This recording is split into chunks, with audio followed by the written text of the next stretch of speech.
You guys see my internet okay? Okay, cool. Hi, good morning. Yes, so yeah, as Roberto introduced me, I'm the developer advocate at Always AI, and Always AI is a computer vision development platform. So if you're looking to develop or add computer vision to like a robot, a drone, or any other sort of IoT product, Always AI has a platform that makes that super easy to deploy and super easy to maintain. Okay, so today I'm going to be talking about, let me present my screen so I can talk in detail about it. I'm going to talk about how you could build your own anonymized data collection service and why you as a data scientist might be interested in doing something like that. Okay. All right. Okay. So, right here. Okay, so the first question in talking about computer vision is what is computer vision? Computer vision is an extension of video and image processing, right? So videos are essentially just a series of images. And to a computer, images are not really meaningful data for a computer, right? It's just a series of bytes and color data that it just pushes off to a monitor for a human to do something with. So computer vision is giving a computer the ability to contextually draw data out of an image like a human does, right? So on the left, we can see, computer can't tell what it's looking at. On the right, a computer can now derive like, oh, I'm not just looking at any picture. I'm looking at a picture of a bird, right? And once a computer system has that ability to kind of pull that data out, you can do all sorts of things, right? You can trigger all sorts of events, just like you could as a human. When you identify the existence of something, you respond to that, and you can do other things from there. Okay, so other computer vision techniques, I just want to go over this real briefly so you get kind of a general breadth of what computer vision can do for you. So the simplest technique is classification, which just tells you if a thing is inside an image, right? So, bottle, cube, cup, bird. And an extension of this, what we just saw, was object detection. Now, what object detection is, it gives you the classification, and it tells you where that object is in a given frame. And that's usually kind of identified using what's called a bounding box, which is just a rectangle. It's XY coordinates, widths, heights, and tells you where in that frame that thing is. So you can do things like count or monitor, where these things are moving inside a frame. The next thing I'd like to talk about is semantic segmentation. So where in object detection you get like a bounding box and it gives you, like that rectangle of where something is. Semantic segmentation tells you exactly which pixels are associated with that given object, right? So this is more in line with what humans are capable of doing. We can clearly define edges of certain things. We don't just look at, just everything as a block. And then, of course, a variation of this is called instant segmentation, which kind of combines object detection with semantic segmentation in giving it the ability to discern different objects. So here in semantic segmentation, you can see like, okay, it identifies cubes, but they're all just one cube to the semantic segmentation. Instant segmentation tells the system like, oh, I've got 3 distinctly different cubes. And then the last technique I'd like to talk about, which I think is one of the more fascinating ones, is pose estimation. So in a way, this is kind of like giving a computer like almost X-ray vision. It doesn't use X-rays or anything like that. It uses just the image of a person and derives what their general structure is, right? So it gives you these key points and lines for you to be able to identify, if somebody is standing, if they're slouching, distance between eyes, and where their arms are, so you can do very large body gesture detections. Okay, so why computer vision for data science, right? So data science requires you having data from some data store, right? So that data comes down to, you pull it down to your laptop locally, or you run a cloud instance, in which case, you're doing the interesting data science stuff, right? You're deriving the really cool data from the raw data and the data from a data store. But where does that data from the data store come from, right? As you know, the more interesting stuff comes from people. And I guess, hold on a second.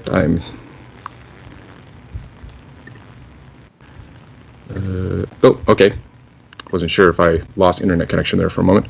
Okay, so what was I saying? Oh, yes. So crunching data that comes from humans interfacing with stuff, right? So humans interfacing with devices that are connected to the internet is kind of how a lot of good, interesting human-related data is fed, right? From people interacting with their phones, their laptops, and increasingly more just from your cars.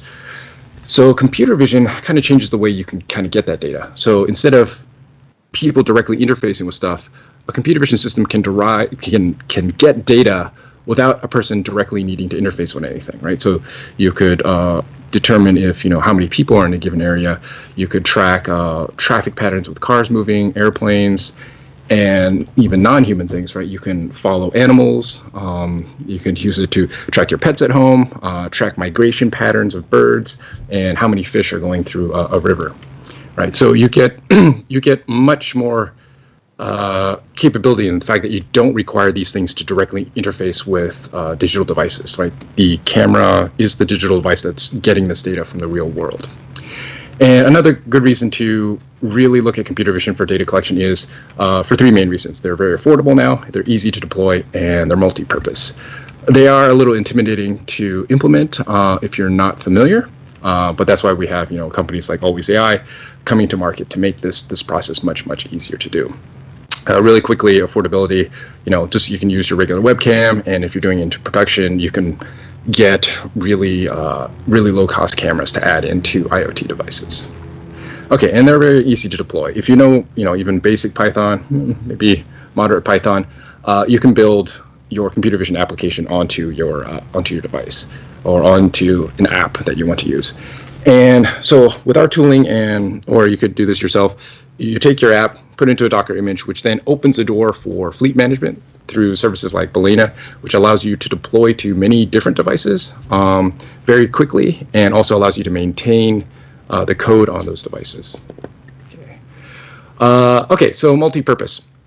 So the same camera IoT device that you have, like so your laptop or Raspberry Pi, just a Nano, whatever you have, that one device with a camera, with the power of computer vision software, you can repurpose that system for many different purposes. So here, here's an instance of using it for retail, where you could use a camera system to see what customers are picking up, what they're buying, and what they're walking out with.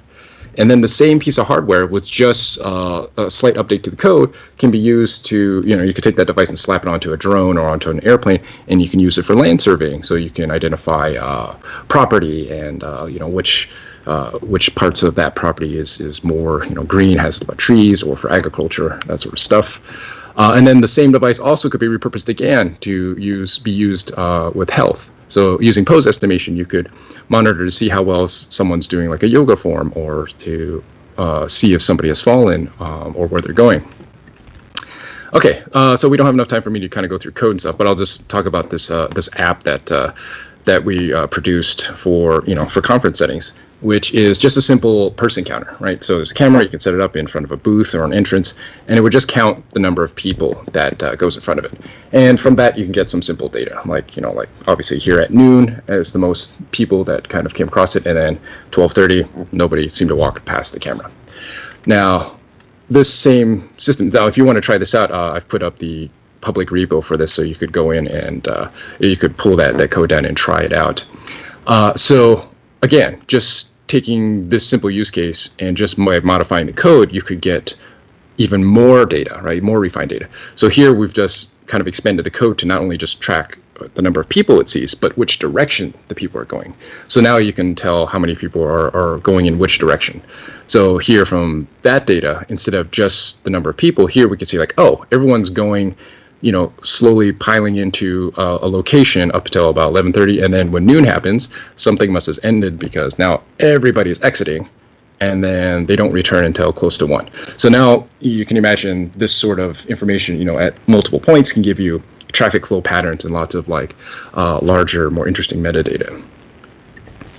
Okay, and the last thing I kind of want to talk about is anonymization, since this is kind of something that's, kind of in the news recently. There's this misconception that facial recognition is that computer vision equals like facial recognition. But in fact, all the models that we demonstrated today, and like this one in particular, is just an object detector. So an object detector model was trained on thousands of images of people, in different places, different settings, different types. But that model can only tell you that it's looking at a person, right? It can identify a person versus a dog or a bush, but it can't tell you who that person is, right? That is a different kind of system. That's known as a recognition system. And a recognition system can come in two general flavors. One is to train a model specifically to identify a specific person. So if you had, 1,000 images of Brad Pitt, you could make a really great, Brad Pitt model. But that's all it would do, right? It would just detect Brad Pitt. So if you wanted to detect many, many people, you would have to generate you'd have to get a lot of training data on every person that you're interested in. Another type of system is to do key point identification. So, spreads of face, distance of eyes and nose and cheeks. And that would be translated to basically encoding data that could be used to compare against other folks. But for a system like this to work, you would have to create some sort of database to store the data of all the encodings that you'd want to compare against. So these are two facial recognition systems that a company or a developer would have to intentionally add to a computer vision system to get this capability. Okay. So that generally concludes my presentation. I'm not getting any audio, so I'm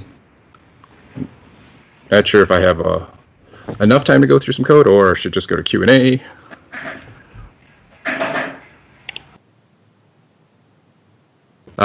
Okay, well, if you guys can still hear me, if you did have questions on our platform and how to do this sort of stuff, you can reach out to me directly at jason.ku@alwaysai.co. I'll also be in the conference for a little while longer if you wanted to ping me there. I'm going to turn this off to see if I can see Roberto. Okay.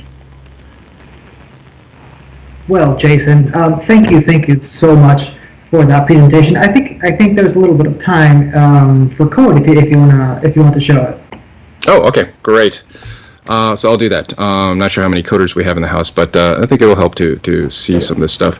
Okay, so here on this repo, I'll show this the really basic people counter app.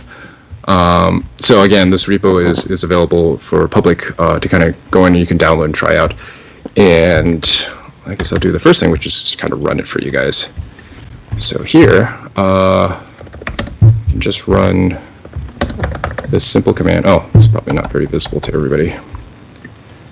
So here's a simple command. So I have the command line tool, let's see, installed, so I'm able to run the Always AI commands locally on my laptop.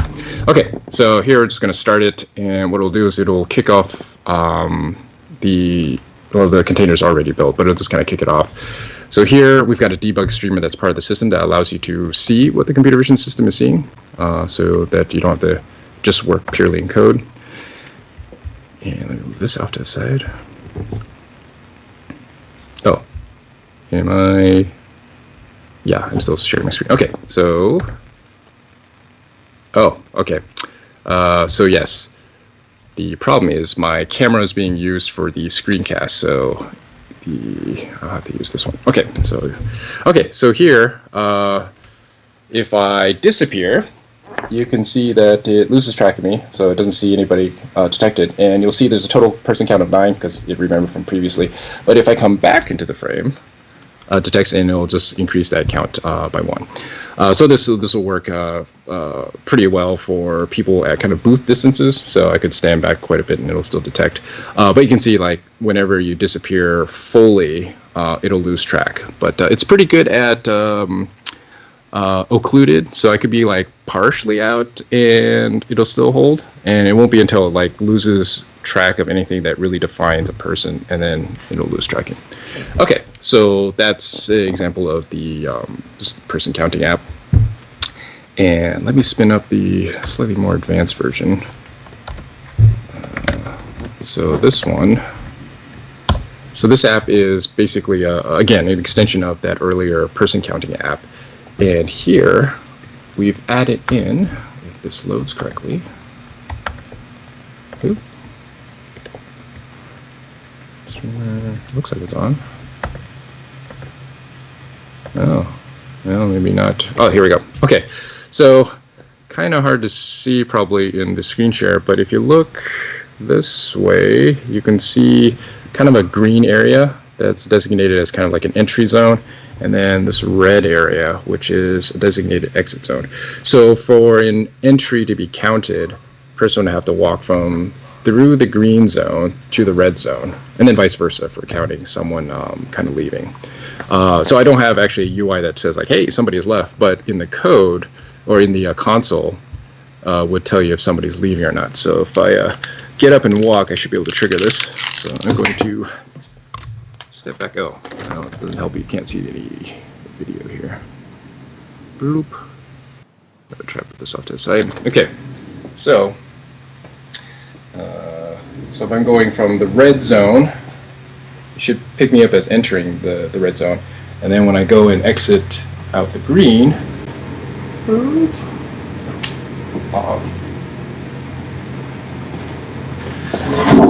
you'll see in the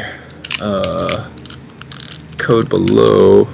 Oh, this is kind of hard to see from this console. So yeah, so in the code, what it does is it kicks off a call to a server telling the server like, hey, somebody has entered an exit. I, of course, unfortunately don't have a server set up for it to show, but yeah, if you're a coder, definitely check out the repo and you can play with this app and you can see it working. This is a pretty flexible direction tracking app. And I can show you kind of examples here. So it can be used for straight, left to right. It can be used for really unique environments. So here we've got like a curved hallway. It could be used like straight onto a crowd. So like if people walk and disappear out straight that are exiting, or if they're coming past the camera in some way. So yeah, it's a pretty flexible app. And again, this is all like software based. So the same piece of hardware, again, you can keep doing evolutions on an app to get you more and more interesting data to process with.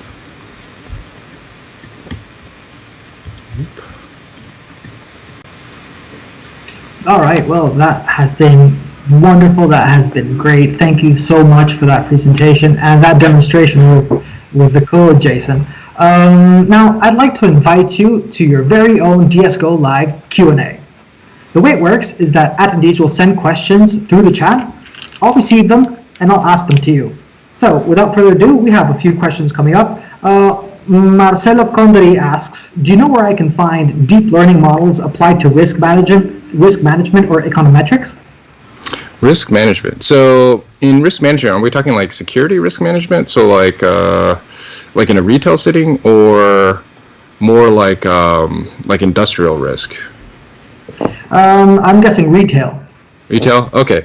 So that one, I wouldn't say there's any one particular model that comes to mind for like for that sort of retail environment checking, but it's easy enough to create a model on the products you would keep in a retail space, right? And then you can keep track of where those products move around the space, which will, tied with other systems, can tell you like, oh, okay, are these products, basically, are they disappearing? Are they ending up where they're supposed to go?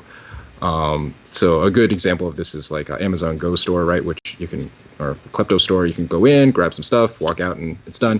So you could apply kind of a simpler system where you don't do the full checkout, but you could at least do inventory management with it, which would be still probably hugely beneficial. Okay, great. We have a lot of people asking if you have the link to the repo, because yes. they're all willing to jump in. Oh yes, yeah, I can totally post that up. I can either post it up here, or I'll just post it up into the main room after I get off. Okay, perfect. Well, attendees, stay tuned, because you're going to find the link to the repo soon enough. We have a question coming in now from Russell Willis. He says, do you think CV models tend to perform better when supervised, semi-supervised, or non-supervised? Or does it depend on the types of images? Yeah, so there's a lot of factors that go into making a good computer vision model. Probably the most important thing would be the types of images you use for training, right? If you have a good variety of stuff from different angles, different backgrounds, different situations, is probably best. But of those three options, I still feel like supervised trained models are probably your best. but it's super time consuming, right? Because for those who don't know, supervised training is basically where every single image a human is going through and notating like that bounding box or exactly a trace of an item and then marking the item. And then they do this for like, like several thousand images, and then put those images that are annotated into a training system to create the model, right? So supervised is where a human does every single frame. Semi-supervised is where you have some automated systems. You may have an AI that helps you tag things. So you may identify it once, and then an AI comes in and tries to tag the rest of the frames for you. So much faster. Again, semi-supervised because you have some human input. And then completely autonomous systems or non-supervised is where an AI system or other system goes through and tries to identify everything for you.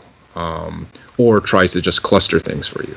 So of those three, I would say supervised is probably your best bet. Okay, well, great. Thank you so much. We have another question coming in. Vikram asks, what is your thought on people using computer vision maliciously? So this one's tough, right? Because like any tool, it can be used for good or bad, right? And if somebody uses it for bad, you basically... there's different ways you could try to tackle that thing. One of the things in the tech space that we're trying to do now is basically have kind of peer pressure and peer oversight, right? So a lot of the big companies like IBM, Amazon, and Facebook, well, especially IBM has explicitly said we're not going to do facial recognition anymore, period, right? And other companies have done kind of a moratorium for at least a year. And all those companies are asking for regulation on this, right? Because this is kind of a new space and it's the Wild West. Nobody goes okay, well, facial recognition has a lot of good use cases, but obviously it can be used in, very bad cases, right? Especially for autocrats. So what sort of systems can we as a tech community do to try to mitigate that from bad actors, right? It's it's a tough problem, and it's a problem that the whole space is constantly at grips with. I can imagine. As you said, anything can be used for good or for bad. We just have to we just have to choose correctly. Yeah. Now, sorry, go ahead. No, I was going to say, I've got faith that, most human beings are good. So it's, we've got numbers on our side, and we'll figure it out. That's true. We have a question coming in from Jonathan Fox. He asks, what's the favorite project you've ever worked on? Oh, so many good projects.